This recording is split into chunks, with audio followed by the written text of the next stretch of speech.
So, testingin natin. Sana naman gumana ka. Ito yun. Bakit naman? Yung pa nasira, hindi ko alam. So, ito yun.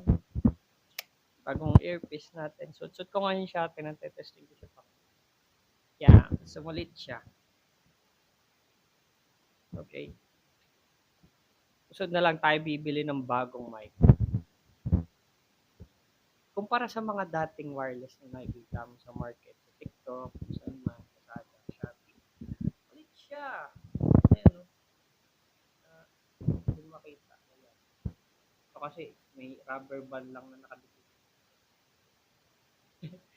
Parang wala lang. Trip-trip lang.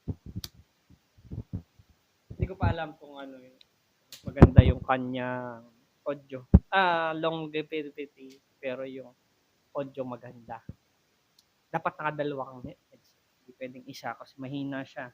Pero kulong yung